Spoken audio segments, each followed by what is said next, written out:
ক্ষমতায় থাকা অবস্থায় কেউ তার গ্রামীণ ম্যান পাওয়ারের লাইসেন্স গ্রামীণের নামে এক অত্যাশ্চর্য ঘটনা।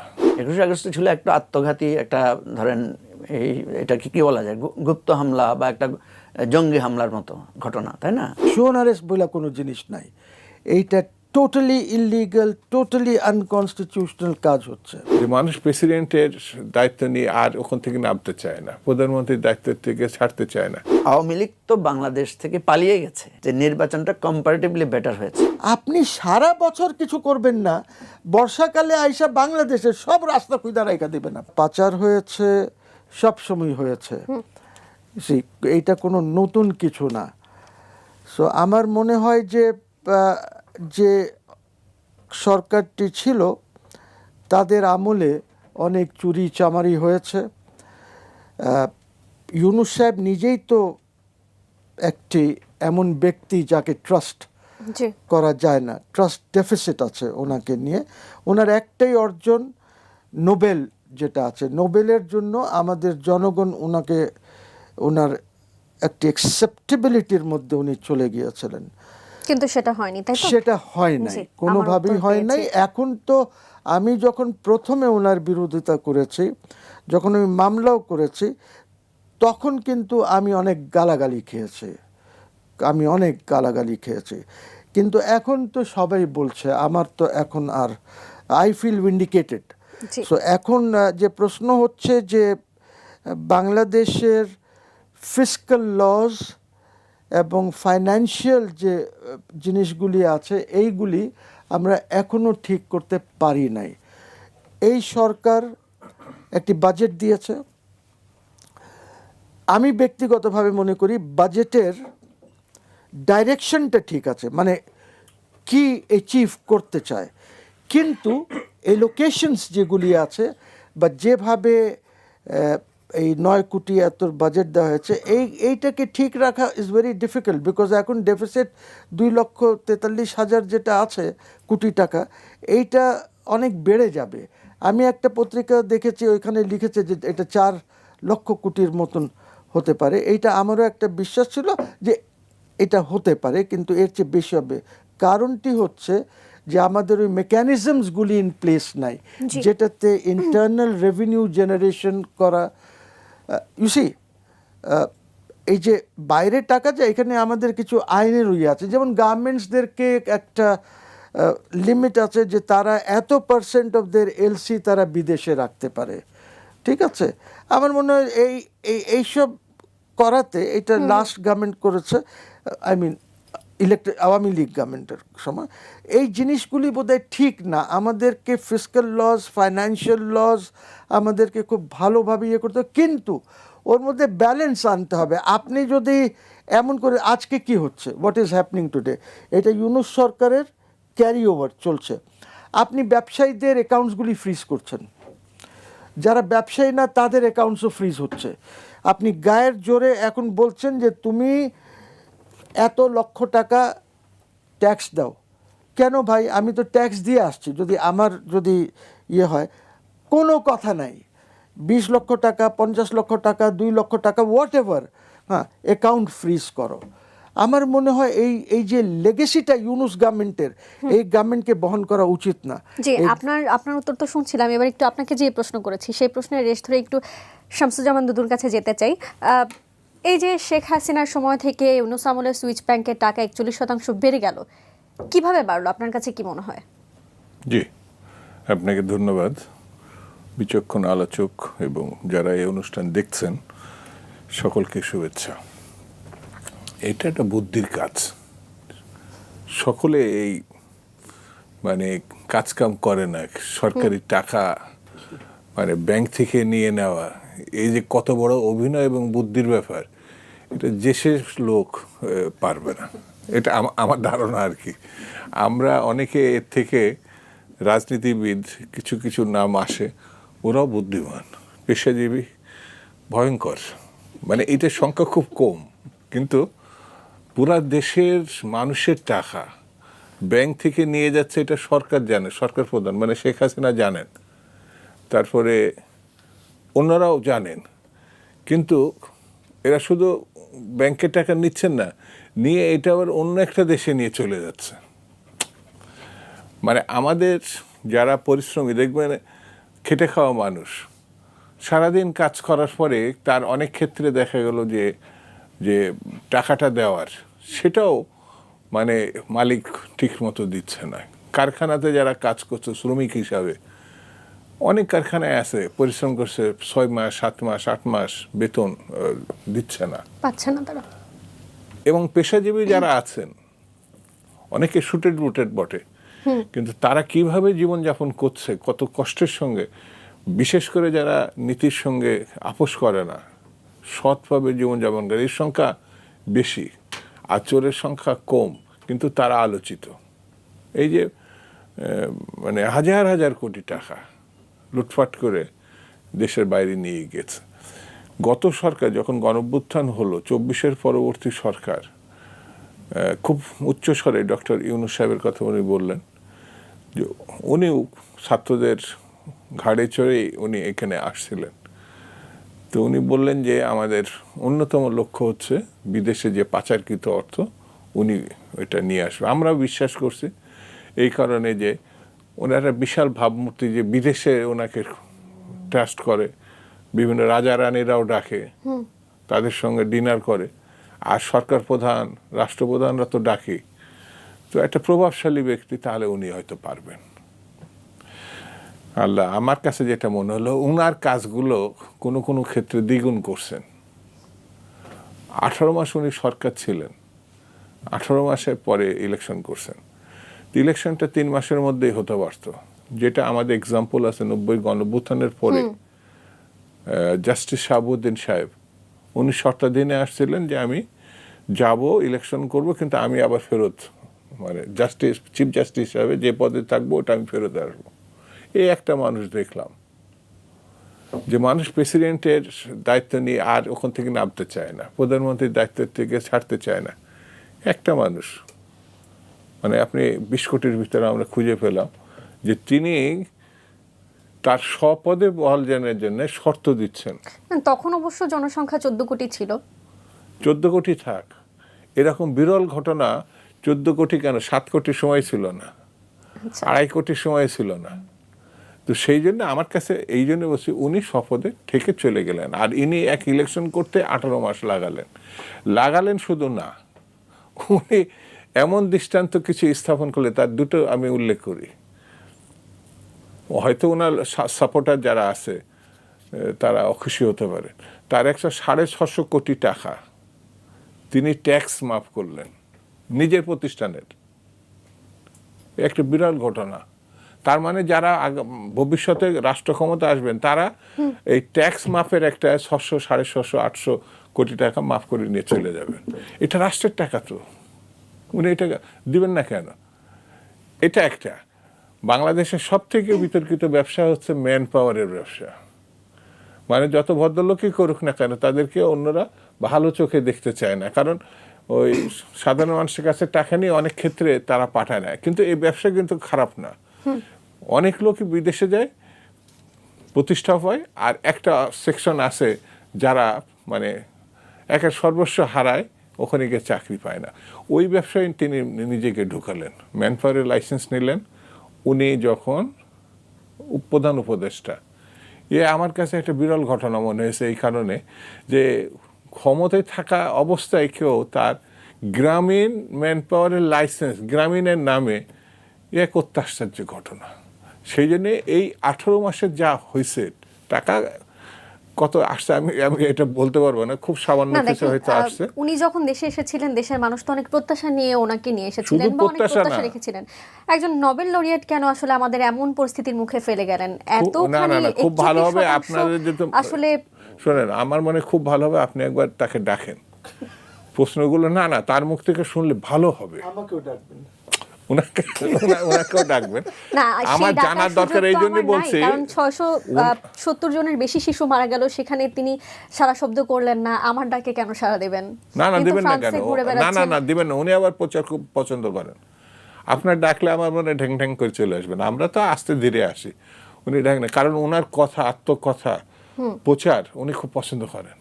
কিন্তু বাস্তবতা ওই যে 600 কোটি টাকার কথা কিন্তু জিজ্ঞাসা করলে আমরা তাকে যদি আমন্ত্রণ জানাই আমরা তো তাকে প্রশংসা করার জন্য অবশ্যই ডাকবো না, আমরা তাকে প্রশ্ন করার জন্য ডাকবো। সেক্ষেত্রে উনি রেসপন্স করবেন কিনা সেটা নিয়ে আসলে আমরা না রেসপন্স না করার কিছু নাই। উনি বিদেশে ডাকলেও উনি চলে যান, আপনারা ডাকলেও উনি আসবেন, এটা আমি মনে করি। আচ্ছা, আর আপনি তো খারাপ উদ্দেশ্যে ডাকবেন না, আপনারা যেটা জানে না দেশবাসী সেগুলো জানার জন্যই তো আপনি প্রশ্ন আমাদের যেমন ডেকে যেসব প্রশ্ন করছেন এর সঙ্গে তো আমাদের মিনিমাম সম্পর্ক নয়। টাকা পাচার হয়েছে কি, আমি বললাম তো ও আমার থেকে অনেক বুদ্ধিমান, আমাদের এই বয়স চলে আসলো শেষের দিকে, কিন্তু আমাদের এখন সংসার চালানো কঠিন হয়ে যায়। এখানে যারা বসে আছেন আইন কি উনি কি কম বোঝেন, আর ইনি কি সাবেক ছাত্র নেতা, ওনার যে সম্বন্ধে আলোচনা করতে গেলে অনেক কথা বলা যাবে, কিন্তু এই যে মানুষগুলো সম্বন্ধে আলোচনা করছি তাদের ভাবমূর্তি অনেক, তা আমি তাদেরকে ছোট করছি না, কিছু এক্সাম্পল থাকতে হবে তো ভালো, যাদের কথা আমাদের তরুণরা, শিশুরা, কিশোররা শুনবেন, কিন্তু সেখানে যদি ফাঁকফোকর থাকে জিনিসটা ভালো না। যেমন এই টাকাগুলো নিয়ে গেছে আমাদের প্রধানমন্ত্রী, মাননীয় প্রধানমন্ত্রী যিনি আজকে সফরে গেলেন মালয়েশিয়ায়, প্রথম চীনে যাবেন, তিনি কিন্তু একটা চমৎকার কথা বলেছেন যে টাকা পাচার হয়েছে ওই টাকাগুলো যদি আনা সম্ভব হয় তাহলে কৃষক কার্ড, ফ্যামিলি কার্ড, অর্থাৎ গরিব মানুষের কিছু উপকার করা যাবে সেই টাকাগুলো। তো সেই জন্য এই পাচার কিছু অর্থ ফেরত এটা আমাদের জন্য খুবই গুরুত্বপূর্ণ, খুবই জরুরি, কারণ আমরা অন্য টাকা নিচ্ছি না, এটা আমাদেরই টাকা। জি, আসলে আমরা তো অন্তর্বর্তী সরকারকে নিয়ে বা তৎকালীন প্রধান উপদেষ্টা নিয়ে কথা বলছিলাম। আমার একটি প্রশ্ন মাথায় আসলো যে এই প্রশ্নটি আপনাকে করতেই পারি। গণভবনের মতো এত বড় একটি জায়গায় জুলাই জাদুঘরকে আপনি কিভাবে দেখেন? এটা একটা অপরাধ করছে। কেমন কোন সেন্সে জানেন? এই যে আমাদের জাতীয় জাদুঘর টোটাল নেশনের, পাকিস্তানের ভাষা আন্দোলন থেকে শুরু করে ওই যেখানে জাদুঘর হয়েছে সেই জায়গাটা দেখবেন আর এই জায়গাটা দেখবেন। আমাদের খুব এইরকম জায়গা ঢাকা শহরে কিন্তু আর দুদিন পরে কেউ 1 কাঠা জমিও কিনতে পারবে না, মানে সব ল্যান্ড শেষ। আমাদের বিদেশি কিছু, এটা কিন্তু প্রধানমন্ত্রীর জায়গা বলে আমি বলবো না, হাসিনা এসে দখল করছিল, উনি 1 টাকা এটা কিন্তু চাইছিলেন, ওইটা আমার কাছে বড় না। বড় কথা হচ্ছে এই স্থাপনাটা থাকলে আমাদের অনেক সরকার প্রধান, রাষ্ট্রপ্রধান এই দেশে আসলে ওখানে আমরা জায়গা দিতাম, সেই জায়গাটাকে জাদুঘর তো অন্য জায়গায় করতে পারবো। আমরা ছাত্র নেতা ছিলাম, আমরা তো আমরা 90 গণঅভ্যুত্থান করছি, 24-এ গণঅভ্যুত্থান তো যারা আমাদের ভাই, ছোট ভাই, তাদের জীবন দিছে, আমরা তাদের জন্য গর্ব সেই কথা আমি অবশ্যই আপনার সাথে স্বীকার করছি, ওইটাকে যে জাদুঘর, মুক্তিযুদ্ধ জাদুঘর তো খুব ছোট একটি জায়গায়, বা মুক্তিযুদ্ধ জাদুঘর যেখানে রয়েছে সেখানকার একটি ফ্লোর নিয়ে বা সেখানে একটি জায়গা নিয়েই কিন্তু এই জুলাই জাদুঘরের একটি জায়গা থাকতে পারতো, কিন্তু সেটি হয়নি। পুরো একটি গণভবন নিয়ে এত বড় এরিয়া, বরঞ্চ শেখ হাসিনার নামে একটা জাদুঘর করা যেতে পারে, যেমন 90-এর গণঅভ্যুত্থানে করা যেতে পারে, 24-এ গণঅভ্যুত্থান। সেটা কি আমাদের স্বেচ্ছাচারী সরকার কতটা ভয়ঙ্কর ছিল সেটা নিয়ে করা যেতে পারে। আর আমাদের তরুণরা, কিশোররা, একেবারে স্কুলের ছাত্ররা যেভাবে নিজের জীবন দিচ্ছে 90 থেকে অনুরূপভাবেই কিন্তু আমরা এরশাদকে বিদায় করছিলাম। 24-এর অভ্যুত্থানের পরবর্তীতে আমরা তো জাদুঘর দেখলাম, কিন্তু আপনারা তো 90-এর অভ্যুত্থানে অনেক সোচ্চার ছিলেন। জাদুঘর না, আমি মনে করি তার আগেও ছিল, যেমন আসাদের, শহীদ আসাদ, 69-এর গণঅভ্যুত্থান, এইসব আমাদের জাতীয় ইতিহাসের একটা মাইল ফলক। কিন্তু 24টাও ছোট না, অনেক বড়। কিন্তু সেই তাকে যেভাবে ডক্টর ইউনূস প্রসঙ্গে এটা যথাযথ না। জি, ধন্যবাদ জনাব মঞ্জু। এবার আপনার কাছে আসি। যেই বিষয় নিয়ে কথা বলছিলাম, স্বচ্ছতার বিষয় নিয়ে কথা হচ্ছিল, একটু সে বিষয়ে কথা বলতে চাই। ডক্টর মোহাম্মদ ইউনূসকে দেশের মানুষ যেই স্বচ্ছতার জায়গা থেকে আমন্ত্রণ জানিয়েছিলেন বা স্বচ্ছতার জায়গা থেকে প্রত্যাশা করেছিলেন যে তিনি আসবেন, দেশের মানুষের জন্য কাজ করবেন, দেশের মানুষের সেই প্রত্যাশা আসলে পূরণ হয়নি। এখানেই আমরা শুনলাম দুজন আলোচক বললেন। আপনার কি মনে হয় আসলে সেটি কেন হলো না? ধন্যবাদ বর্ণা আপনাকে। অনেকগুলো কথা শুনলাম আমি, আমার দুই সিনিয়র দুই পাশে বসে আছেন। দেখেন, ডক্টর ইউনূস যখন এখানে দায়িত্বপ্রাপ্ত হন তার 3 দিন আগে বা 2 দিন আগেও আমরা জানি না যে এ ধরনের একটা টেক ওভার হবে বা উনি দায়িত্বে আসবেন। সুতরাং একটা অপ্রস্তুত এবং একটা বিপর্যস্ত পরিস্থিতিতে ডক্টর ইউনূস টেক ওভার করেন, এবং ওনার কাছ থেকে আমরা বা পরবর্তীতে আমরা যতটুকু দেখেছি যে এখানে কারা উপদেষ্টা হবেন, কে কী দায়িত্ব পালন করবেন, এই বিষয়গুলো ওনার কাছে সে ধরনের কোনো প্রি প্ল্যান এবং ওয়ার্ক ওনার হাতে ছিল না। কিছু ছাত্ররা ঠিক করেছেন, কিছু বিভিন্ন পরিস্থিতির মধ্য দিয়ে এখানে দায়িত্বে এসেছেন। এবং আমরা যেটা দেখেছি যে এখানে প্রশাসনিক ব্যবস্থা, এখানে বিচার ব্যবস্থা, এখানে টোটাল মানে দেশটা একটা ভঙ্গুর অবস্থার মধ্যে, একটা অর্থনৈতিক বিপর্যস্ত অবস্থার মধ্যে এসে, যেখানে বিভিন্ন জায়গায় মব হচ্ছে, বিভিন্ন জায়গায় ঘেরাও হচ্ছে, এরকম একটা পরিস্থিতিতে এসে উনি দায়িত্ব পালন করেছেন। এবং প্রায় 500-র উপরে থানা মানে ইনঅ্যাক্টিভ ছিল, মানে থানা বলতে পরিস্থিতি ছিল না। তো আমরা সাধারণত যখন মানে ভালো দিন আসে তখন আমরা যখন কম্পেয়ার করি, তখন আমরা ওই দিনটাকে যদি সামনে না রাখি, ওই পরিস্থিতিটাকে যদি সামনে না রাখি, তাহলে বিচার করাটা একটু মানে ভুল হবে। আমি যেটা মনে করি, প্রফেসর ইউনূসের প্রচুর ব্যর্থতা আছে। ওনার প্রচুর ব্যর্থতার মধ্যে একটা ব্যর্থতা হচ্ছে যে এরকম একটা বিপর্যস্ত পরিস্থিতিতে জাতিকে ইউনাইটেড করতে হয়। প্রথমে কি হয়েছিল, কি পরিস্থিতি হয়েছিল, কি কি ক্ষতি হয়েছে, আমরা যেমন কি করি, একটা যখন ঘূর্ণিঝড় হয়, একটা জলোচ্ছ্বাস হয়, আমরা প্রথমে দেখি যে কি কি ক্ষতি কোথায় হয়েছে, সেটা নিরূপণ করি এবং তারপরে সেখানে কি কি পদক্ষেপ নিতে হয় সেটার জন্য আমরা পদক্ষেপ নেই। প্রফেসর ইউনূস এই জায়গাটা করেন নাই। উনি সবাইকে নিয়ে, এই জুলাই অভ্যুত্থানের সকল শক্তিকে নিয়ে বসে যে পরবর্তী পদক্ষেপগুলো নেবেন সেটা উনি নিতে পারেন নাই। কিন্তু ওনার সবচেয়ে বড় অ্যাচিভমেন্ট আমি যেটা মনে করি যে আমি একটু বলতে চাই, আপনি বলছিলেন জুলাই অভ্যুত্থানের শক্তিকে সাথে নিয়ে বসে, কিন্তু জিনিসটা কি এমন হতে পারতো না যে জুলাই অভ্যুত্থানের চেতনাকে সাথে নিয়ে শক্তিটাকে, যারা আসলে তার সাথে যারা আন্দোলন করেছে তারা তো পরবর্তীতে তাদের শিক্ষাঙ্গনে ফিরে যেতে পারতো, বা তারা তাদের যেই কাজগুলো আছে, পড়াশুনো আছে, সেখানে ফিরে যেতে পারতো। সেখানে না গিয়ে তারা আসলে রাজনীতিতে যোগ দিল। এটি নিয়েও তো বিভিন্ন সময় আসলে কথা হয়। করতে পারতো, সেটা তো অনেক কিছুই হতে পারে, তাই না? আমরা মানে হতে পারতো অনেক কিছুই, কিন্তু যেটা হতো সেটারও আবার অনেকে বলতো যে এটা না হলে ভালো ছিল। ঠিক আছে, আপনাকে আমি যেটা বলতে চাচ্ছি সেটা হচ্ছে যে ওনার কাছে আমরা কি চেয়েছিলাম, আসলে কি আমরা কি কিছু চেয়েছিলাম, বা উনি কি এসে জিজ্ঞেস করেছেন যে আপনারা আমার কাছে কি চান, বা আমরা কি ওনাকে দাঁড়িয়ে সবাই মিলে বলেছিলাম যে আমরা আপনার কাছে এটা চাই। আপনি দেখবেন প্রফেসর ইউনূস শেষ মুহূর্ত পর্যন্ত যতগুলো রাজনৈতিক দল ছিল, মানে স্বৈরাচারের দোসর বা স্বৈরাচারের অংশীদাররা ছাড়া বাকি সবার সাথে উনি কিন্তু ডায়লগ করেছেন নানাভাবে, কিন্তু সেই ডায়লগগুলো কোনোটাই খুব কার্যকর ডায়লগ ছিল না, যেগুলো আমরা তখনও ব্লেম করেছি ওনাকে, যে আপনি আপনার দরকার হলে ডাকেন, কিন্তু গুরুত্বপূর্ণ ক্রাইসিস ফেস করার জন্য আপনি সবাইকে নিয়ে বসেন না। আমি যে কথাটা আপনাকে, সময় যেহেতু কম, আমি দুদু ভাইয়ের কয়েকটা কথার আনসার করি। একটা পার্টিভলি এই ইলেকশনটা অ্যাকসেপ্টেবল হয়েছে সবার কাছে, কিছু দোষ ত্রুটি, কিছু ব্লেম আছে, কিন্তু অ্যাকসেপ্টেবল হয়েছে সবার কাছে, নাম্বার 1। এবং একটা পার্লামেন্টে আমরা দেখছি একটা কার্যকর পার্লামেন্ট স্টার্ট করেছে, এটা ওনার একটা অ্যাচিভমেন্ট। অতীতে আমরা কখনো দেখি নাই যে কার্যকর পার্লামেন্ট স্টার্ট করতে কিন্তু খুব কম। নির্বাচনটা কি অংশগ্রহণমূলক ছিল? আমি তো আপনাকে বলছি যে নির্বাচনটা কম্পারেটিভলি বেটার হয়েছে, আপনি নিশ্চয়ই এটা বুঝতে পারছেন। হয়েছে, কিন্তু কম্পারেটিভলি আপনি বলছেন। হ্যাঁ, আমি তো বলেই দিচ্ছি আপনাকে, অংশগ্রহণমূলক আমি তো আপনাকে বলছি যে বাংলাদেশের যতগুলো ইলেকশন হয়েছে সব আপনি অংশগ্রহণমূলক বলতে কি বোঝাচ্ছেন? 70% মানুষ তো ভোট দিয়েছে, ঠিক আছে, একই দিনে দুটো ইলেকশন হয়েছে। আমি বলতে চাচ্ছি সব দলের অংশগ্রহণ ছিল কিনা। হ্যাঁ, সব দলের অংশগ্রহণ ছিল, যারা সেখানে এলিজিবল ছিলেন তারা তো সবাই অংশগ্রহণ করেছেন, যারা এলিজিবল ছিলেন না, যেমন জাতীয় পার্টি তো অংশগ্রহণ করেছে, ঠিক আছে, কিন্তু আওয়ামী লীগ এলিজিবল ছিলেন না, আওয়ামী লীগের রাজনৈতিক কার্যক্রম নিষিদ্ধ করা হয়েছে বা স্থগিত রাখা হয়েছে, সুতরাং তারা তো এলিজিবল না। না, এটি কি আসলে কোনো কৌশল ছিল কিনা? না, এটা তো আওয়ামী লীগ তো বাংলাদেশ থেকে পালিয়ে গেছে। আপনাকে আমি যেটা বোঝাতে চাচ্ছি যে এক্সিস্ট করছে না, যে জনগণ যাকে প্রত্যাখ্যান করেছে এবং যে তার ধরেন আওয়ামী লীগ একটা ভ্যালিড দল। কিন্তু আওয়ামী লীগের নেতা কর্মীরা পালিয়েছে, কিন্তু আওয়ামী লীগ কি পালিয়েছে? ভাই, আওয়ামী লীগের নেতা কর্মী পালিয়ে, আপনি যদি পালিয়ে যান এখান থেকে, তা আমরা তো বলবো যে কালের কণ্ঠ পালিয়ে গেছে, আপনি না থাকলে এখানে আর কে থাকবে, তাই না? সুতরাং আওয়ামী লীগের একেবারে জেলা পর্যায়ের নেতা থেকে উপজেলা পর্যায়ের নেতা পর্যন্ত কেউ তো এক্সিস্ট করে নাই।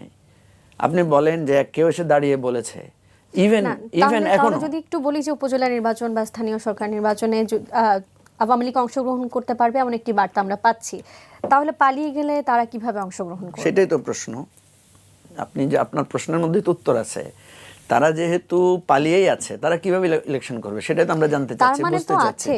মানে আমার প্রশ্ন, আমি যেটা বলছি যে আমার প্রশ্ন থেকে আমি আপনাকে বোঝাতে চাইলাম, তার মানে তারা আছে। আওয়ামী লীগকে যেভাবে আসলে বলা হচ্ছে যে পালিয়ে গেছে, আওয়ামী লীগ পালিয়ে গেছে, নেতাকর্মীরাও হয়তো বা পালাতে পারে, কিন্তু আওয়ামী লীগ রাজনীতি জিনিসটা এমন একটা জিনিস, রাজনীতি জিনিসটা এমন একটা জিনিস, যেমন ধরেন বিএনপিকে যদি আপনি ধরেন, বিএনপির চেয়ারম্যান ছিলেন না, উনি গ্রেফতার ছিলেন, বিএনপির প্রধান, উনি দেশের বাইরে ছিলেন, কিন্তু উনি তো ওনার কার্যক্রম পরিচালনা করেছেন, তাই না? বিএনপির নেতারা নানা পরিস্থিতির মধ্যেও জেলে গিয়ে হলেও কার্য পরিচালনা করেছেন। আপনি দেখেছেন বিএনপি অফিসের সামনে 5টা লোক নিয়েও প্রতিবাদ হয়েছে, কখনো কখনো 5 লাখ লোক নিয়ে প্রতিবাদ হয়েছে। যখন সুযোগ পেয়েছেন 5 লাখ নিয়ে প্রতিবাদ করেছেন, যখন সুযোগ পান নাই 10 জন লোক নিয়েও সেখানে ওনারা প্রতিবাদ করেছেন। এই জন্য ওনারা অনেক ট্রলের শিকার হয়েছেন। কিন্তু আওয়ামী লীগকে তো আমরা দেখিনি। বিএনপিকে তো আর কার্যক্রম নিষিদ্ধ করা হয়নি। না, নিষিদ্ধ করা হয় না। বিএনপি অফিস আপনি একটু ভুলে যাবেন না, বিএনপি অফিস তালা লাগিয়ে, বিএনপি অফিস থেকে লোকদেরকে উঠিয়ে নিয়ে বিএনপি অফিসকে গুম করা হয়েছে, গুলি করা হয়েছে, মুহুর্মুহু বোমা হামলা চালানো হয়েছে। আপনি আওয়ামী লীগ অফিসে তো এটা করা হচ্ছে না এখন। আপনি নিষিদ্ধ করা হয়েছে এখন কেন? করা হচ্ছে না, কিন্তু করা তো হয়েছে, তালা লাগানো হয়েছে, আগুন জ্বালিয়ে দেওয়া সেটা তো হয়েছে। হয়েছে তারা পালিয়ে যাওয়ার পরে। আপনাকে একটা জিনিস খেয়াল রাখতে হবে, আপনি এক্সিস্ট করছেন না। বিএনপি অফিসে বোমা মারা হয়েছে কখন? বিএনপি অফিসে যখন সমাবেশ হচ্ছিল 28 অক্টোবর, যখন 10 লাখ লোক সেখানে এক্সিস্ট করছে, সেখানে গিয়ে গুলি করা হয়েছে। আওয়ামী লীগ তো সেটা করা হয় নাই। আওয়ামী লীগ আগেই অলরেডি তারা নন এক্সিস্টেন্সে চলে গেছে। প্রসঙ্গ হচ্ছে 21শে আগস্টের কথা কি আপনি বলবেন না তাহলে? না, 21শে আগস্টের ক্ষমতায় কে ছিল? আপনি কি সেটা মনে নেই? আপনি সাংবাদিক না? 21শে আগস্টে আওয়ামী লীগ ক্ষমতায় ছিল, ঠিক আছে? আপনি একটার সাথে একটা মানে ভুল কম্পেয়ার করবেন 21শে না। আগস্ট সম্ভবত আওয়ামী লীগ ক্ষমতায় ছিল না। না, আমি আপনাকে বলি যে আওয়ামী লীগের যেই পরিস্থিতিটা হয়েছে, আচ্ছা ঠিক আছে, আমি 21শে আগস্ট তো কোনো পুলিশের হামলা ছিল না। 21শে আগস্ট তো কোনো ধরেন বিএনপি লোকেরা গিয়ে হামলা করে নাই। 21শে আগস্ট ছিল একটা আত্মঘাতী, একটা ধরেন এটা কি বলা যায়, গুপ্ত হামলা বা একটা জঙ্গি হামলার মতো ঘটনা, তাই না? আমার কথা হচ্ছে বিএনপি অফিসে তো পুলিশ হামলা করেছে সরাসরি। আচ্ছা, আপনাকে যেটা বোঝাতে চাচ্ছি সেটা হচ্ছে রাজনীতির জায়গাটা দাঁড়াচ্ছে, যেহেতু আপনি আইনগতভাবে একটা নিষেধাজ্ঞার মধ্যে আছেন, আপনি ইলেকশন করতে পারছেন না। তা আপনি ইলেকশন করতে না পারলে আপনি স্বতন্ত্র ইলেকশন করবেন কেন? আপনার পাকিস্তানে ইমরান খানের দলকে নিষিদ্ধ করা হয়েছে না, নির্বাচন থেকে বিরত রাখা হয়েছে না, কিন্তু ইমরান খানের বিরাট একটা অংশ তো স্বতন্ত্র ইলেকশন করে তারা আবার ক্ষমতার কাছাকাছি চলে এসেছে। সুতরাং আপনাকে মনে রাখতে হবে, আওয়ামী লীগ এমন একটা অন্যায়, অত্যাচার, জুলুম, নিপীড়ন করেছে যার কারণে সে নিজ থেকেই সে অবৈধ হয়ে গেছে। এটা হচ্ছে তার নৈতিকভাবে তার অধপতন ঘটেছে। আর আইনগতভাবে যেটা হয়েছে সেটা আওয়ামী লীগ কন্টেস্ট করবে কোর্টে। আওয়ামী লীগের যদি এখন ধরেন আওয়ামী লীগকে যে কারণে নিষেধাজ্ঞাটা দেওয়া হয়েছে, আওয়ামী লীগকে এখনো কোনো কোর্টে চ্যালেঞ্জ করেছে? এটা এখন তো করে নাই। তো তার জন্য তো কোর্ট খোলা আছে, সে তো কোর্টেও যেতে পারতো। তো এই বিতর্কটা এক জায়গা থেকে আরেক জায়গায় যাওয়ার প্রসঙ্গ না। আমি বলছি প্রফেসর ইউনূস একটা ইলেকশন দিয়েছেন, ইলেকশন দিয়ে তিনি ক্ষমতা হস্তান্তর করেছেন। যেটা দুদুভাই বলেছেন যে প্রফেসর ইউনূস তো ক্ষমতায় আঁকড়ে থাকতে চেয়েছিলেন কিনা বা এটা প্রশ্ন আসছে। আমার উত্তর হচ্ছে উনি আঁকড়ে থাকতে চান নাই। আর ওনার সাথে বাংলাদেশের অন্য কোনো ইন্টারিম গভর্নমেন্ট বা তত্ত্বাবধায়ক সরকার তুলনা চলে না। কারণ অন্য কোনো তত্ত্বাবধায়ক সরকার এরকম বিপর্যস্ত একটা রাষ্ট্র এসে পায় নাই, এবং এমন একটা রাষ্ট্র পায় নাই যেখানে একটা শক্তিশালী দল নন এক্সিস্ট করতেছে, পালিয়ে গেছে তাদের সাথে একটা ভয়াবহ সংঘর্ষের মধ্যে দিয়ে বা জনরোষের মধ্যে দিয়ে। দ্বিতীয় হচ্ছে যে প্রশ্নগুলো এসেছে, ডক্টর ইউনূস ট্যাক্স মাফ করিয়েছেন অন্যায়ভাবে, ডক্টর ইউনূস আপনার ম্যান পাওয়ারের ব্যবসা খুলেছেন, 670 শিশু মারা গেছে ডক্টর ইউনূসের অবহেলার কারণে। এই প্রত্যেকটা ঘটনার জন্য আমি মনে করি কালের কণ্ঠ ডাকলে ডক্টর ইউনূস আসতে বাধ্য না, কিন্তু পার্লামেন্টারি কমিটি যদি ওনাকে ডাকে উনি আসতে বাধ্য। কি বলেন লার্নেড লয়ার? উনি আইন আপনি যদি আপনাকে যদি আমার যতটুকু জানা আছে ডাকলে আমাদের সংসদীয় ক্ষমতা, আমাদের সংসদ এতটুকু সার্বভৌম, ক্ষমতা আছে, সংসদ যদি ওনাকে ডাকে ইনকোয়ারি করতে উনাকে ডাকতে বাধ্য। জি, এখন বিএনপি যদি মনে করে যে উনি এই অন্যায় করেছেন, ওনার এই ভুল হয়েছে, তাহলে আমি মনে করি বিএনপি সেটা বাতিল করবে। ওনার ট্যাক্স যদি এই 650 কোটি টাকার ট্যাক্স যদি উনি অবৈধভাবে মাফ করিয়ে থাকেন, তাহলে ওনাকে সেই টাকা আবার দিতে বাধ্য করতে তো কোনো অসুবিধা নেই। বাধ্য করতে চাইলে আপনাদের সমর্থন থাকবে? আরে ভাই, এটা আমাদের সমর্থনের বিষয় না, এটা আইনের ব্যাপার। এটা ট্যাক্স পাইলে আমাদের সমর্থন থাকবে না কেন? রাষ্ট্রের টাকা ইনকাম হবে, আমাদের অসুবিধা কথা, আমরা তো খুশি। যে কোনো কারো কাছ থেকে বৈধভাবে যদি রাষ্ট্র ট্যাক্স আদায় করতে পারে, আমাদের তো কোনো, এটা তো আমরা খুশি হব। অন্য একজন আলোচকের কাছে যাব, তার আগে একটু ছোট করে আপনার কাছে আপনার আরেকটা কথা আছে জুলাই গণভবন জাদুঘর নিয়ে। আমি আপনাকে বলি জাদুঘর কেন করা হয়। জাদুঘরের করারই উদ্দেশ্য থাকে ইতিহাসে যাতে মানুষ সেটা ধরে রাখতে পারে, মানুষের যাতে স্মৃতিতে সেটা ভাস্বর হয়ে থাকে। পৃথিবীতে জুলাইয়ের গণ অভ্যুত্থানের মতো একটা গণ অভ্যুত্থান আপনি দেখাতে পারবেন না। আপত্তি নেই, তবে আমি বলতে চাচ্ছি যে স্থান নির্বাচন নিয়ে। স্থানটি আসলে কেন গণভবনই নির্বাচন গণভবনেই করতে হচ্ছে এই জন্য, কারণ এই গণভবনের পতন দিয়েই এই অভ্যুত্থানটা সফল হয়েছে। আপনি দেখবেন একটা রাষ্ট্র যখন বিজয়ী হয় কখন, আমরা ওই যে দাবা খেলি না, দাবা খেলাটা শেষ হয় কখন, জয়টা পরাজয়টা নির্ধারণ কখন, যখন চেকমেট হয়ে যায়, রাজা যখন চেকে পড়ে যান তখনই খেলাটার পতন হয়। আমাদের শেখ হাসিনার পতনটা, ফেসিবাদের পতনটা হয়েছে গণভবনকে দিয়েই। তিনি গণভবন থেকে পালিয়ে গেছেন, জনগণ গণভবন রেড করেছে, এবং এই হিস্ট্রিটাকে জাগরণ রাখার জনগণ জন্য যেমন গণভবনে রেড করেছে, জনগণ তো সংসদেও গিয়েছিল, সংসদেও ধূমপান করেছে, সংসদে বসে সংসদের সিট ছিঁড়ে ফেলেছে।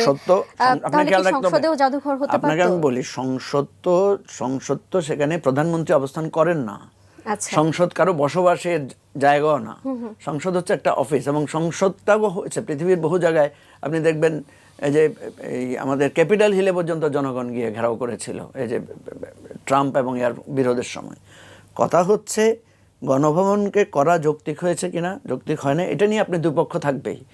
প্রশ্ন হলো যে এই জাদুঘরটা করা দরকার ছিল, এবং গণভবনকে করায় আমরা যেটা মনে করি যে এটা কোনো খুব বেশি অন্যায় হয় না, কারণ পৃথিবীতে এই ধরনের রেফারেন্স আছে আরও, ঠিক আছে। এবং আপনি ওই জাদুঘরে গেলে দেখবেন যে সেখানে কথাটা এরকম বলা হয়েছে, যেখানে ঢুকার সময় একটা লোক এই 17 বছরের ফ্যাসিবাদী শাসন ব্যবস্থা দিয়ে বেরোবে, এবং বের হওয়ার পরে সে এই শিক্ষাটা নেবে যে পৃথিবীতে, বাংলাদেশে যাতে আর কখনো কোনো ফ্যাসিবাদ কায়েম না হয়। জি জি, ধন্যবাদ। এবার একটু মহসিন রশিদ আপনার কাছে আসি, যেহেতু আপনি আইনজীবী, এই প্রশ্নটি করার জন্য অনেকক্ষণ অপেক্ষা করছিলাম।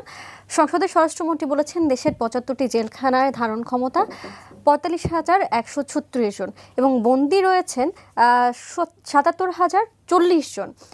তাহলে আমরা কি ধরে নেব, আসলে দেশে অপরাধীর পরিমাণ বেড়ে গেল, নাকি এই যে হয়রানিমূলক মামলা সেগুলোতে আসলে জেলখানা পরিপূর্ণ হয়ে গেল? এই প্রশ্নটি আসলে করছি কারণ অতীতে কিন্তু আমরা আগে দেখেছি যে বিভিন্ন সময় বিএনপির নেতাকর্মী বা জামায়াতের নেতাকর্মীর দ্বারা এই জেলখানাগুলো ঠাসা ছিল, এখন আবার আওয়ামী লীগের নেতাকর্মীর দ্বারা জেলখানাগুলো ঠাসা রয়েছে। তাহলে এগুলো কি চলতেই থাকবে কিনা, আপনার কাছে কি মনে হচ্ছে? কর্মী, আওয়ামী লীগ তো নিষিদ্ধ একটা সংগঠন। জি, আওয়ামী লীগের নেতাকর্মী, আমি আমাকে সংশোধন করছি, আওয়ামী লীগের নেতাকর্মী দ্বারা নিষিদ্ধ ঘোষিত আওয়ামী লীগের নেতাকর্মী, নিষিদ্ধ বলতে হবে। আওয়ামী লীগ কোনো রাজনৈতিক দল না এখন। এর এক ক্রিমিনাল, তার প্রধান হচ্ছে এখন ফাঁসির আসামি, গণহত্যাকারীর একটা দল। তো অন্য 5টি রাজনৈতিক দলের সঙ্গে আওয়ামী লীগ একটি রাজনৈতিক দল এখন এই মুহূর্তে বলার কোনো সুযোগ নাই। জি, আমি আমার প্রশ্নের উত্তর চাই। আচ্ছা, দু একটা জিনিস আছে এখানে, সেটা হলো যে আমাদের আইনেরও সমস্যা আছে। আমরা দেখছি যে বেল হচ্ছে, কিন্তু তারপরে শোন অ্যারেস্ট দেখানো হচ্ছে, নাম্বার 1। নাম্বার 2 যেটা হচ্ছে যে ডিটেনশন অর্ডার এই সরকারের সময় আবার দেওয়া হচ্ছে। ডিটেনশন অর্ডার মোটামুটি এরশাদ সাহেব যাওয়ার পর এইটা দেওয়া হতো না, ইদানিং আবার শুরু হয়েছে যে জেল থেকে বের হলে আপনাকে একটা ডিটেনশন অর্ডার দিয়ে দেওয়া হচ্ছে। এটা এখনও যে খুব ব্যাপক তা না, কিন্তু শোন অ্যারেস্টটা ব্যাপক আকারে চলছে। শোন অ্যারেস্ট বলে আমাদের জুরিসপ্রুডেন্সে, পৃথিবীর কোনো জুরিসপ্রুডেন্সে শোন অ্যারেস্ট বলে কোনো জিনিস নাই। এইটা টোটালি ইলিগাল, টোটালি আনকনস্টিটিউশনাল কাজ হচ্ছে। এইটা ইউনূস সাহেবও করেছেন, শোন অ্যারেস্টের। সো আমার মনে হয় দ্যাট আমাদের অনেক আইন রিফর্মস দরকার আমাদের। যেমনটি আমি বলি যে আপনি এইখানে, আমাদের তো ইনভেস্টিগেটিভ এজেন্সিস খুব উইক, ওরা সায়েন্টিফিক্যালি ইনভেস্টিগেশন করতে পারে না। সো যেটা করা হচ্ছে সেটা হলো যে আমাদেরকে কিছু আইনে পরিবর্তন আনা দরকার, সো দ্যাট আপনার জেলে এত লোক যেন না থাকে। সেটা আপনি কিভাবে করতে পারেন? আন্ডার ট্রায়ালসদেরকে আপনি জেলে রেখে দিচ্ছেন বছরের পর বছর, ওদের ট্রায়ালই হচ্ছে না, ট্রায়াল শুরু হচ্ছে না। সো এইখানে আপনাকে দেখতে হবে যে যদি এত দিনের মধ্যে ট্রায়াল শুরু না হয় বা চার্জশিট দেওয়া না হয়, তাহলে ওই বেলটা অ্যাটলিস্ট বাধ্যতামূলক করতে হবে, so that he can go out. আর বেলের যেই আছে, বেল আমি মনে করি এবং অনেকেই মনে করেন বাইরেও, যে bail is a matter of right. আপনি অ্যারেস্ট করে আমাকে, সেখানে আমি গোলাপ ফুল চুরি করেছি, আপনি বলছেন চুরি করেছো, 7 বছর বা এত বছর শাস্তি আছে, সো না, আপনাকে এখানে বিবেচনা করতে হবে যে গোলাপ ফুল চুরি বা একটি ক্ষুধার্ত লোক যদি আপনার কিচেনে ঢুকে আপনার রান্না করা ভাত খেয়ে নেয়, ওইটার সাথে আপনি কি আচরণ করবেন আর গোলাপ পোলার সাথে কি আচরণ করবেন। সো এই ডিফারেন্সিয়েশনটা আমাদেরকে পুলিশকে করতে হবে, ইনভেস্টিগেটিভ এজেন্সিসকে করতে হবে, বিকজ এইখানে হিউম্যান রাইটসের ব্যাপার চলে আসবে, মানুষের যে জন্মগত অধিকার যেগুলি আছে। সো এই ব্যাপক আকারে আপনাকে এইগুলি করতে হবে। কিন্তু আমি যেটা দেখছি যে সরকারে আসে সে কিন্তু এই রিফর্মসগুলি করতে চায় না, বা যে খারাপ আইনগুলি আছে সেগুলি বাতিল করতে চায় না। যেমনটি আমি বলি, আমি চ্যালেঞ্জ করে রেখেছি কোর্টে, বাট জাস্ট ইসের জন্য বলি, আমি একটা এই যে ইন্টারন্যাশনাল ক্রাইমস ট্রাইব্যুনাল যেটা আছে, এই ইন্টারন্যাশনাল ক্রাইমস ট্রাইব্যুনাল তো বন্ধ ছিল, এইটার অপব্যবহার করেছে শেখ হাসিনা 2009-তে আইনে অ্যামেন্ডমেন্ট করে। কেন অপব্যবহার করেছে? যে আমাকে জামাত নেতাদেরকে ফাঁসি দিতে হবে, এদেরকে ঝুলাতে হবে, সালাউদ্দিন কাদের চৌধুরীকে ঝুলাতে হবে। আপনি কি করেছেন? ওইটাকে ব্যবহার করেছেন as a organ, as an instrument of judicial murder. Because আমরা যখন রায়গুলি দেখি, সিনহা যে রায়গুলি দিয়েছে সবগুলির মধ্যে কিন্তু জামাত লিডার্স বা এগুলির যেগুলি বেঞ্চে যখন ওয়াহাব মিয়া ছিল ডিসেন্টিং রায় দিয়েছে, হি ওয়াজ নট একমত ওদের সাথে, ঠিক আছে। আমাদের এখানে মুসিবত হলো, এটা গেল এক, উনি কি করেছেন। 24-এ এসে আবার আপনি অ্যামেন্ডমেন্ট করেছেন, অ্যামেন্ডমেন্ট করে শেখ হাসিনা আর এদের মামলা করছেন, ঠিক আছে। আমি যে কেসটা করতে যাচ্ছি, আমাকে তো রুলও দেবে না, এই সাহস তো জুডিশিয়ারির নাই। আমাদের এখানে জুডিশিয়ারির কোনো সাহস নাই, এটা বাতাসে দোলে, দোলনার মতন দোলে বাতাসে। সো আমার কথা হচ্ছে, I am sorry, this is very contemptuous, হ্যাঁ, কিন্তু এটা বাস্তবতা না, আমাকে তো বাস্তবতার উপরেই থাকতে হবে। হ্যাঁ, কালকে এখানে যদি পলিটিক্সে তো বলা যায় না, আর আজকালকার পলিটিক্স এত আন্তর্জাতিকভাবে হয়ে গেছে যে কে কোথায় কনস্পিরেসি করছে না করছে আমি জানি না। I like Tarek Rahman, I have met Tarek Rahman আগেও, actually to be very honest. তখন তারেক রহমান আমাকে গিয়াসউদ্দিন মামুনের সামনে বলেছিল you will have lunch with the prime minister, যদিও I have not been invited for lunch এখনও। So anyway he is doing is best. এখন এই পরিস্থিতির মধ্যে যত সে করতে পারে সে চেষ্টা করছে, বাট পারবে না। কেন পারবে না?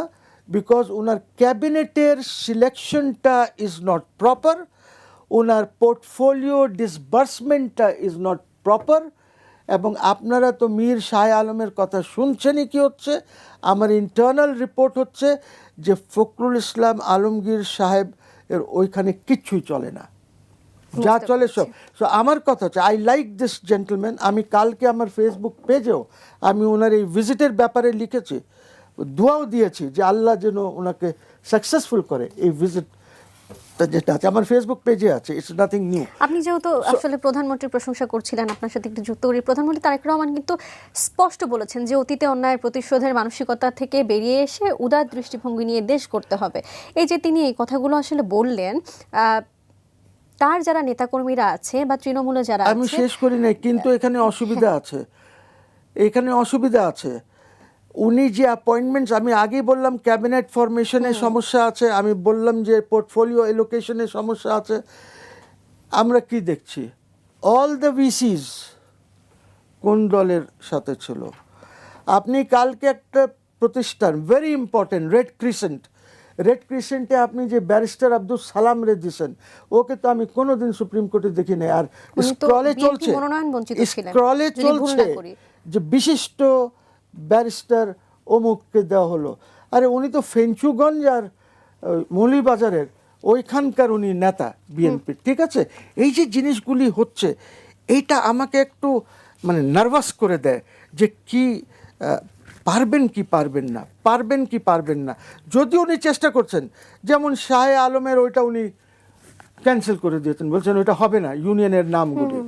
যেমনটি উনি বলেছেন যে না, হযরত শাহজালালের নাম চেঞ্জ করার দরকার নেই, বিকজ যখন ওনাকে বলা হলো যে 26,000 কোটি না কত হাজার কোটি লাগবে এটা চেঞ্জ করলে, নাম চেঞ্জ করলে তো একটা আন্তর্জাতিক অনেক অনেক ফিস টিস অনেক কিছু ঝামেলা আছে ওইটার মধ্যে, ইটস ভেরি কস্টলি অ্যাফেয়ার, ঠিক আছে। তো উনি বললেন না, কোনো দরকার নেই চেঞ্জ করার, দিস নো প্রবলেম। সো আমার কথা হচ্ছে হি ইজ ট্রাইং, উনি চেষ্টা করছেন, এমনটি না যে সে চেষ্টা করছেন না। হয়তো এইটা হতে পারে যে ওনার পার্টির মধ্যে এই রাষ্ট্রকে আর দেশকে এগিয়ে নেওয়ার ক্যাপাসিটি নাই।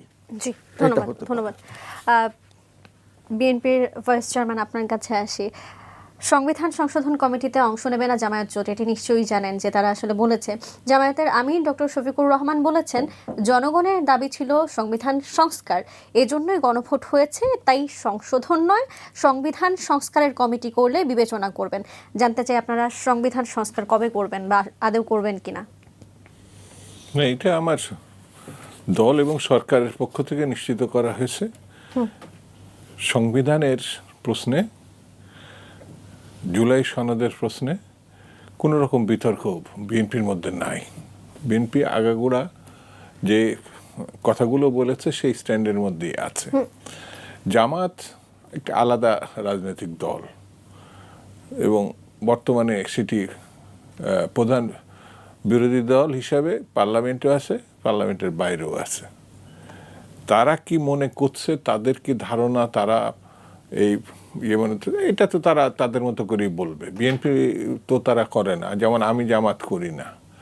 সেই কারণে সেটি তারা যেভাবে করছে, সংবিধান সংস্কার হয় না, সংবিধান সংশোধন হয়। যদি কোনো আইটেমে আপনি পূর্ণ সংযোজন করতে পারেন সেটাও করা সম্ভব। বিষয়টা কিন্তু এইভাবে দেখা, যে কোনো অনুচ্ছেদ আপনি ইচ্ছা করলে পার্লামেন্টের সংখ্যাগরিষ্ঠতা ভোটে বা সর্বসম্মতভাবে বাদ দিতে পারেন, সংযোজনও করতে পারেন। এটা নতুন দেশ না যে আপনি ক্ষণে ক্ষণে, যেমন এই গণঅভ্যুত্থানের পরপর একটা কথা কিন্তু প্রচার করা হয়েছিল, যেটা আমার কাছে একটু ধাক্কা খাইছিল এবং আমি তখনও বলছিলাম, এখনও বলি, দ্বিতীয় স্বাধীনতা মানে গণঅভ্যুত্থানকে দ্বিতীয় স্বাধীনতা হিসাবে মানে ব্যাখ্যা করার একটা মহল বিশেষের আবার বাংলাদেশকে নতুন বাংলাদেশও বলা হয়েছে, নতুন স্বাধীনতা হিসাবে। যাক, তো আমার কাছে মনে হয় এটা সেই সময় অতি উৎসাহী, অর্থাৎ শেখ হাসিনার যে শাসনকালটা সেটা পুরোটাই বাংলাদেশকে মানে একটা কবজার মধ্যে নিয়ে যাওয়া হয়েছিল। একটা মানে ব্রুট মেজরিটির কথা যেটা বলছে, সেটাও তো কোনো ইলেকশন ছিল না। মেজরিটি হিসাবে যেটা হাসিনা দাবি করেছে ওটাও তো ইলেকশন না, ওটা তো তামাশা ছিল। কিন্তু স্বাধীনতা একটাই থাকে, সেই জায়গাটায় একদলীয় বাকশাল সিস্টেম, এটাও আওয়ামী লীগের একটা ঘটনা ছিল, এই যে ৭২-৭৫-এর মধ্যে যে ঘটনাটা। সেই জন্য তারা গণতন্ত্রে কথা বলে ক্ষমতার বাইরে থাকলে, আর ক্ষমতায় থাকলে গণতন্ত্রের কথা ভুলে গিয়ে তারা ফ্যাসিজমের চর্চা করে। এটা আওয়ামী লীগ। তো সংবিধানে যেটা আছে সের অধীনেই সরকারি দল, তার অধীনেই বিরোধী দল বা অন্যান্য দলরা যারা আছে ছোট বা বড়, তারা সংবিধান কতটা এগিয়ে নেবেন, কতটা এক জায়গায় হবেন। যেমন বিএনপির পক্ষে এখন সংবিধান সংশোধন যদি জামাত সমর্থন নাও দেয়, যে ততটুকু করার বিএনপি করতে পারে, অর্থাৎ 2/3 মেজরিটি তার আছে সংবিধান টাচ করার। কিন্তু কিছু কিছু বিষয় আছে সেটা ঐতিহ্য হিসাবে দেখা দেবে। আমি নিজেও পার্লামেন্টে ছিলাম এক সময়, সর্বসম্মত সিদ্ধান্ত একটা আর একক সংখ্যাগরিষ্ঠতা দিয়ে পরিবর্তন করা আরেকটা। কিছু দৃষ্টান্ত থাকতে হয় পার্লামেন্টে, সর্বসম্মত হলে পরে এটা স্মরণীয় ঘটনা হয়ে থাকে। সংবিধানে অনেক ক্ষেত্রে মানে সংশোধন করার সুযোগ আছে এবং এটা করা উচিত আমি মনে করি। কিন্তু সংবিধান মানে আমূল পরিবর্তন করে, যেটা মানে একদলীয় চতুর্থ সংশোধনীর মধ্য দিয়ে যেটা করছিল শেখ মুজিব, সেটা তো সংবিধান আমূল মানে সিস্টেমটা পরিবর্তন করে ফেলছে। সেই সিস্টেম তো আবার কমিটিতে যদি জামায়াতে ইসলামী না থাকে তাহলে কেমন হবে? না না না, জামাত এখন তারা এই কথাটা বলছে, অনেক কমিটি হবে, অনেক কমিটি থাকবে, অনেক কমিটি থাকবে না। এগুলো তো একটা রাজনৈতিক দলের নিজস্ব সিদ্ধান্তের ব্যাপার, সেটা নিয়ে উদ্বিগ্ন হওয়ার কারণ নাই। মূল জায়গাটাই অর্থাৎ গণতন্ত্র পূর্ণ প্রতিষ্ঠা এবং এগিয়ে নেওয়ার ক্ষেত্রে দলগুলো একসঙ্গে বসে কাজ করছে না ভিন্ন ভিন্ন অবস্থান থেকে কাজ করছে, এটা দেখার সেটি বিষয়। তো গুরুত্বপূর্ণ। গণতন্ত্রটা আছে কিনা, ভিন্ন অবস্থানে তো থাকতেই পারে, জামাত তো থাকতেই পারে, বিএনপিও থাকতে পারে, অন্যান্য রাজনৈতিক দল যারা আরো ছোট যে রাজনৈতিক দল এনসিপি আছে, বা একজন বোধহয় ইয়েতেও আছে ইসলামী খেলাফত মজলিস। তো এরা একজনও কিন্তু একটা ফ্যাক্টর পার্লামেন্টে। আপনার 300 জনের বৃহৎ দল অর্থাৎ বিএনপি না হলে সে এটা না, কিন্তু তার বিচক্ষণতা, তার প্রজ্ঞা, তার জানা, তার অভিজ্ঞতা দিয়ে সে পার্লামেন্টকে অনেক কিছু দিতে পারে।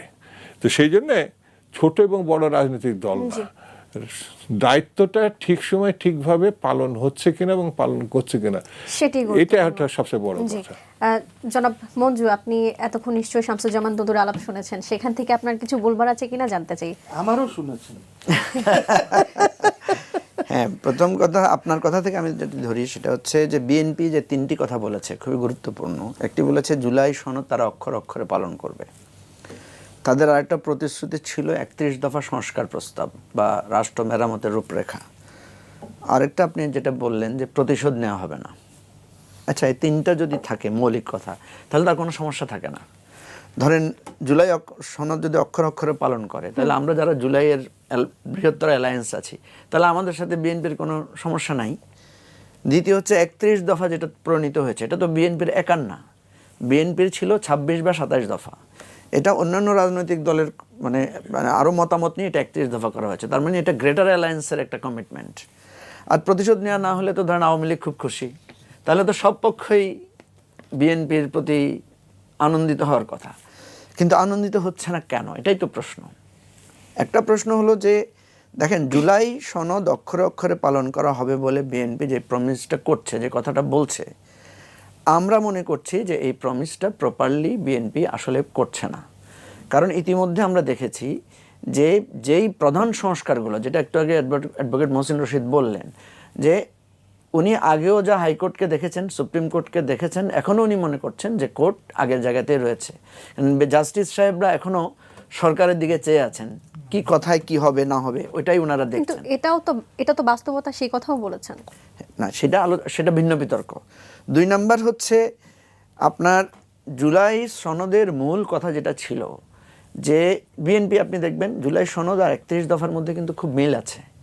31 দফার মূল কথাই ছিল সংস্কার, ওনারা একটা সংস্কার কমিটি করবেন, সংবিধানের মৌলিক জায়গায় সংস্কারগুলো আসবে। এখন ওনারা বলছেন যে ওনারা সংশোধনী করবেন, অর্থাৎ অষ্টাদশ সংশোধনীটা করবেন। সংশোধনী আর সংস্কারের মধ্যে পার্থক্যটা কোথায়? পার্থক্যটা এই জায়গায় যে সংশোধনী কিন্তু কোর্টে বাতিল হয়ে যেতে পারে। সেজন্য আমরা বলেছিলাম যে সংস্কার পরিষদের নামে, যেটা আমরা একমত হয়েছিলাম, কিন্তু বিএনপি বলছে এটা অসাংবিধানিক, এই জন্য সেটা সে করে নাই। অনেক অসাংবিধানিক জিনিসই কিন্তু বিএনপি অ্যাকসেপ্ট করেছে। ইভেন আমি আপনাকে বলি, যদিও কথাটা শুনতে খারাপ শোনা যায়, এখনও আমাদের সংবিধান আলোকে শেখ মুজিবুর রহমান কিন্তু স্বাধীনতার ঘোষক, তিনি জাতির পিতা হিসেবে সংবিধানে এখনো লেখা আছে। তো এটা তো এখনও বাতিল হয় নাই, সংশোধিত হয় নাই, কিন্তু দেখা যাচ্ছে যে এটাকে তো অ্যাকসেপ্ট করা হচ্ছে না। তাহলে যে জিনিসটা আপনার সকলের কাছে গ্রহণযোগ্য, সেটা যদি অসাংবিধানিকও হয়, আপনি গণ ঐক্যমত নিয়ে পার্লামেন্টে সংখ্যাগরিষ্ঠের মতামত নিয়ে গণভোট দিয়ে সেটাকে অ্যাকসেপ্ট করে নেবেন, তাহলে তো হয়ে যাচ্ছে। শুধু আপনি বলছেন এটা সাংবিধানিক না, সেই উসিলায় আপনি এটাকে গ্রহণ করছেন না, তার মানে বোঝা যাচ্ছে যে আপনি আসলে ওইটাকে গ্রহণ করছেন না। আপনি সংবিধানকে সমুন্নত করার জন্য, সংবিধানের প্রতি সম্মান দেখানোর জন্য করছেন, বিষয়টা সেটা না। আমরা এই কথাটা বারবার তুলে ধরার চেষ্টা করছি। এখন ধরেন বিএনপি যদি জুলাই অক্ষরে অক্ষরে পালন করতে গিয়ে না করে কি হবে? বিএনপি যদি 31 দফা বাস্তবায়ন না করে